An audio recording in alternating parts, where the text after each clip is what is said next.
ಧರ್ಮಸ್ಥಳದಲ್ಲಿ ಅಸ್ಥಿಗಾಗಿ ಎಸ್ಐಟಿ ಶೋಧ ಕಾರ್ಯವನ್ನ ಮುಂದುವರೆಸಿತ್ತು. ನಾಳೆ mask man alias Chinnaiah custody ಅಂತ್ಯವಾಗಲಿದೆ. ಧರ್ಮಸ್ಥಳದಲ್ಲಿ ಅಸ್ಥಿಗಾಗಿ ಎಸ್ಐಟಿ ಶೋಧ ಕಾರ್ಯವನ್ನ ನಡೆಸಿತ್ತು. ನಾಳೆ ಮಾಸ್ಕ್ ಮ್ಯಾನ್ ಚಿನ್ನಯ್ಯ ಕಸ್ಟಡಿ ಅಂತ್ಯವಾಗಲಿದೆ. ಕೋರ್ಟ್ಗೆ ಹಾಜರುಪಡಿಸಿ ಮತ್ತೆ ಕಸ್ಟಡಿಗೆ ಪಡೆಯುವಂತಹ ಸಾಧ್ಯತೆ ಹೆಚ್ಚಾಗಿ ಕಾಣಿಸುತ್ತಿದೆ. ಪುನಃ ಕಸ್ಟಡಿಗೆ ಪಡೆದು ಚಿನ್ನಯ್ಯಗೆ ಮತ್ತೆ ಗ್ರಿಲ್ ಮಾಡುವಂತಹ ಸಂಭವ ಕೂಡ ಎದುರಾಗಿರುವಂಥದ್ದು ಎಸ್ಐಟಿ ತಂಡಕ್ಕೆ. ಈಗಾಗಲೇ ಚಿನ್ನಯ್ಯನಿಂದ ಮಾಹಿತಿಯನ್ನ ಸಂಗ್ರಹ ಮಾಡಿದೆ ಎಸ್ಐಟಿ ಟೀಮ್.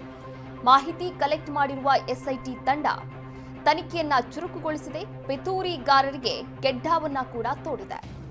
ಷಡ್ಯಂತ್ರಗಾರರನ್ನ ಬಲೆಗೆ ಬೀಳಿಸಲು ಟೀಮ್ ಸಜ್ಜಾಗಿದೆ.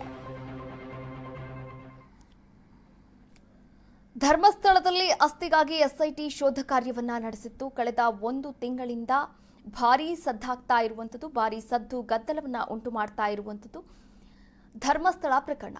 ಧರ್ಮಸ್ಥಳದಲ್ಲಿ ನೂರಾರು ಶವಗಳನ್ನ ದಫನ್ ಮಾಡಲಾಗಿದೆ ಸಾಮೂಹಿಕವಾಗಿ ಎನ್ನುವಂತಹ ಪ್ರಕರಣಕ್ಕೆ ಸಂಬಂಧಪಟ್ಟಂತೆ ಇದೀಗ ಮಾಸ್ಕ್ ಮ್ಯಾನ್ ಅಲಿಯಾಸ್ ಚಿನ್ನಯ್ಯನನ್ನ ಎಸ್ಐಟಿ ವಶಕ್ಕೆ ಪಡೆದುಕೊಂಡಿದೆ. ಎಸ್ಐಟಿ ವಶಕ್ಕೆ ಪಡೆದುಕೊಂಡು ಹಲವಾರು ಮಾಹಿತಿಯನ್ನ ಕೂಡ ಕಲೆ ಹಾಕಿರುವಂಥದ್ದು.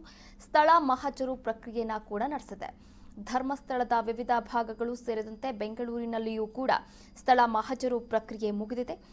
ನಾಳೆ ಮಾಸ್ಕ್ ಮ್ಯಾನ್ ಚಿನ್ನಯ್ಯ ಕಸ್ಟಡಿ ಅಂತ್ಯವಾಗಲಿದೆ. ಹೀಗಾಗಿ ಕೋರ್ಟ್ಗೆ ಹಾಜರುಪಡಿಸಬೇಕಾಗಿದೆ.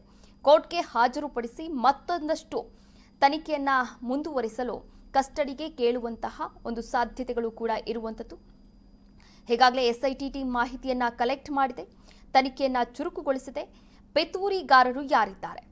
ಪಾತ್ರಧಾರ ಇಲ್ಲಿ ಚಿನ್ನಯ್ಯ ಮಾತ್ರ, ಆದರೆ ಸೂತ್ರಧಾರಿಗಳು ಯಾರು ಎನ್ನುವಂತಹ ಪ್ರಶ್ನೆ ಎದುರಾಗಿರುವಂಥದ್ದು. ಹೀಗಾಗಿ ಸೂತ್ರಧಾರಿಗಳ ಬಲೆ ಬೀಸುತ್ತಾ ಇದೆ ಎಸ್ಐಟಿ ಟೀಮ್. ಷಡ್ಯಂತ್ರಗಾರರನ್ನ ಬಲೆಗೆ ಬೀಳಿಸಲು ಎಸ್ಐಟಿ ಟೀಮ್ ಸಜ್ಜಾಗಿರುವಂಥದ್ದು.